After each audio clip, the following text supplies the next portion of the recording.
Boa tarde, alunos, tudo bem? Hoje nossa aula é de ciências e nós vamos falar sobre os animais precisam se alimentar.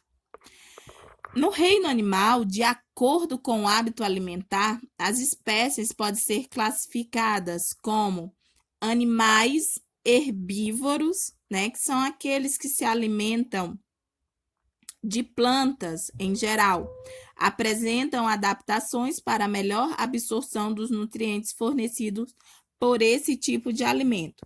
Os animais herbívoros, eles se alimentam principalmente de plantas ou algas. Eles estão distribuídos entre os diversos grupos de animais, como mamíferos e insetos. Dentro dessa classe, há os animais frugívoros, né, que são os animais que se alimentam com os frutos, né? E uma curiosidade interessante sobre isso é que os frutos são chamativos, coloridos, né? Justamente para que esses animais possam se alimentar e assim para. A gente tem também os animais, né, aqueles que se alimentam do néctar que está aí nas flores. Como, por exemplo, a gente tem o beija-flor e a abelha. Esses animais, eles se alimentam do néctar e eles são muito importantes também para a reprodução aí das plantas. A gente tem também os folívoros, que são os animais que se alimentam especialmente de folhas.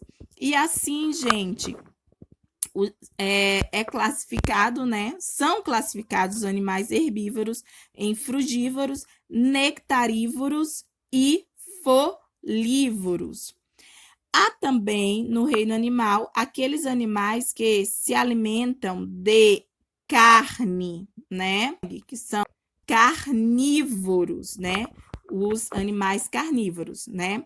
A dieta deles, né? Eles se alimentam de outros animais, como por exemplo, a gente tem a onça, tem o leão, o jacaré, a piranha, né?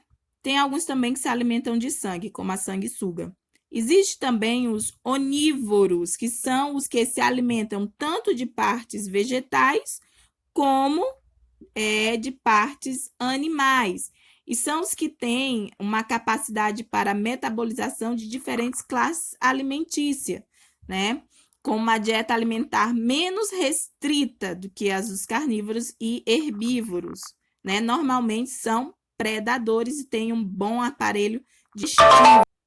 Tem também os animais detritívoros, né? Que são os animais que se alimentam de matéria morta. E essa matéria morta pode ser matéria morta animal ou vegetal, tá? Como, por exemplo, a gente tem aqui o urubu, que é uma espécie, né, de detritívoro encontrada em todo o território nacional.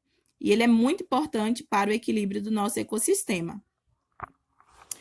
A gente tem também, pessoal, de acordo, né, com da cadeia alimentar, né? Uma cadeia alimentar ela é formada por produtores, consumidores e decompositores, tá? Então, os produtores, eles produzem seus consumidores, eles se alimentam dos produtores ou de outros animais. Vejamos aqui, ó, o exemplo aqui de uma cadeia alimentar. O sol fornece energia para que haja fotossíntese, para que um produtor, uma planta, possa produzir o seu próprio alimento, né? Então, aqui a gente também tem um consumidor que se alimenta de um produtor, e aqui a gente tem um decompositor, né? O decompositor, eles são formados por bactérias e fungos, né? Veja outro exemplo aqui. Eu tenho aqui um produtor, a planta, um consumidor, um gafanhoto, aqui o sapo, alimenta de outro consumidor, que é o gafanhoto, tá? Quando os animais morrem, né, essa decomposição, as bactérias, os fungos, eles decompõem esse animal e volta todos os nutrientes aí para a terra. Observe outro esquema aqui, ó, de cadeia alimentar. Eu tenho a planta, tenho o gafanhoto, tenho o sapo que come o gafanhoto, tenho a cobra que come o sapo, tenho a ave que come a cobra. E quando morre, né, os decompositores, as bactérias e os fungos, né, para a natureza. Vamos falar também sobre o desequilíbrio na cadeia alimentar. É importante que haja um equilíbrio, porque há esse equilíbrio entre os consumidores, produtores e decompositores. Mas, às vezes, poluição, desmatamento faz com que haja esse desequilíbrio e os animais possam vir a morrer e também, consequentemente, nos prejudicar. Então, vamos preservar a natureza. Nossa aula fica aqui. Até a próxima. Tchau!